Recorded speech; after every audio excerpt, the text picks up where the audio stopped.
Hey guys, I'm Jane.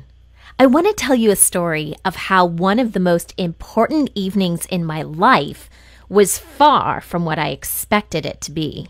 This is Jeffrey, my boyfriend. We've been dating for a while already, and everything is just great. 2 weeks ago, he told me that his parents really want to meet me. And the whole time that we've been together, he's always told me how wonderful our relationship is. I don't know why exactly, but this information made me nervous. So much so that goosebumps started appearing all over my body when I was thinking about the approaching evening. To keep me calm, Jeffrey said that the only thing I had to remember about his parents was that his dad is fond of modern artists and has a collection of their work, which he is very proud of. And his mom likes their cat so much that Jeffrey sometimes even thinks she loves the cat more than she loves him. I tried to read something to learn about artists and paintings to be able to connect with Jeffrey's dad, but there was too much information, so I was afraid I might get confused.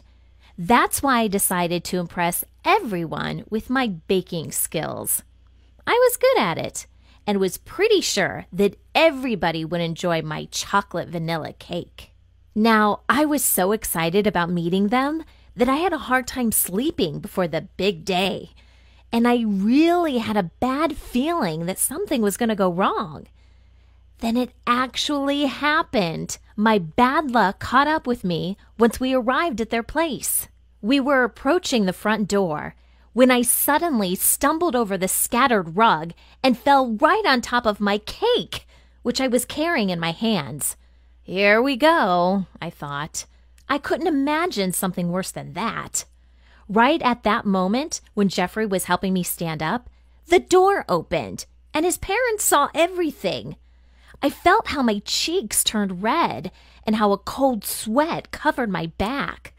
I was also embarrassed that my boyfriend saw me fall all of a sudden, and it was doubly embarrassing that his parents saw me. Of course, they tried to be polite, pretending they didn't notice anything. But this was only the beginning of that ill-fated night. I handed them my cake, mumbling some sort of an apology, and entered the house. It was stunning.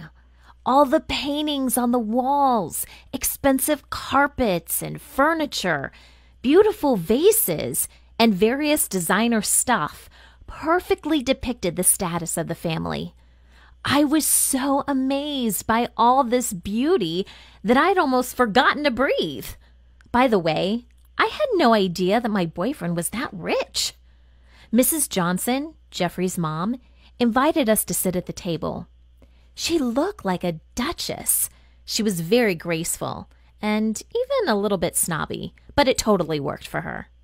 She turned out to be an outstanding hostess and cook, since all the dishes on the table looked like they were served in a high-class restaurant. Jeffrey whispered in my ear to not worry about the number of different forks, spoons, and knives, and that I was free to use only one fork if it was more comfortable for me. The conversation was pretty awkward. At some point, Mr. Johnson decided to ask me about my future in college. My mouth was full of food, and I tried to swallow everything to answer him as fast as I could. This caused me to choke, and I couldn't stop coughing. When I was finally able to talk again, I was so embarrassed that I couldn't really answer his question. Judging by the look the Johnsons gave each other, I concluded they thought I was far from the smartest girl they'd ever met. So I decided I'd better keep quiet and put a piece of meat in my mouth. The next question from Mrs. Johnson really made me sick. "How's the rabbit?" she asked.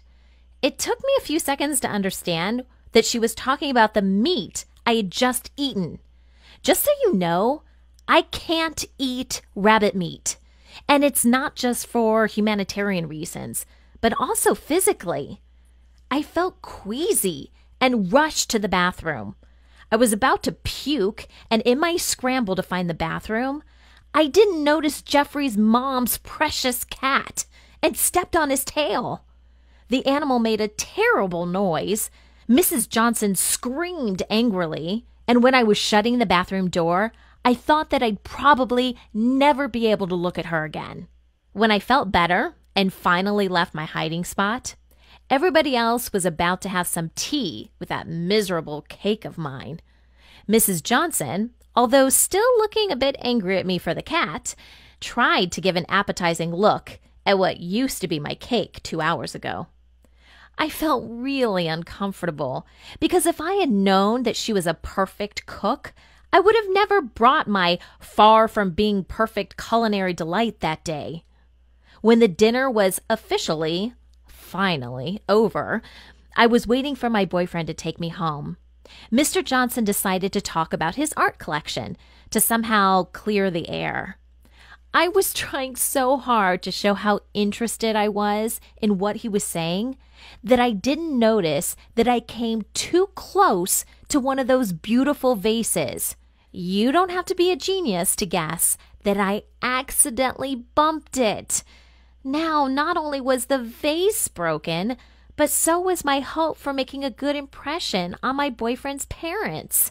Neither of us said a word while Jeffrey drove me home that night. Even though the next day, Jeffrey said that things were not as bad as I thought they were, and that his parents didn't think badly of me, I felt that it was the most horrible meet the parents night ever. It's been 2 weeks since the incident, and every day I keep searching the internet for a vase like the one I broke. It not only turned out to be Jeffrey's parents' wedding gift from Mrs. Johnson's grandma, but the only thing left is a memory after she passed away. I know that any other vase cannot replace the old one, but I feel the need to find an apology gift for the ruined evening. And how was your first meeting with the parents of your soulmate? Share your experiences in the comments and share my story with your friends. After all, it would be funny if it weren't so sad.